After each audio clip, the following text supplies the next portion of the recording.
On May 1st, 1978, Japanese adventurer Naomi Uemura made history as the first person to reach the North Pole all alone. Using a dog sled, Uemura barely made the 57-day trek alive, as he had been raided by a polar bear that ate much of his provisions.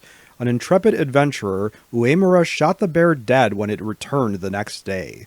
Uemura was also the first person to raft the Amazon River alone, and the first to make a solo ascent of Denali in 1970. Always looking to best his own efforts, he disappeared during a solo attempt on Denali during the winter in 1984 at the age of 43.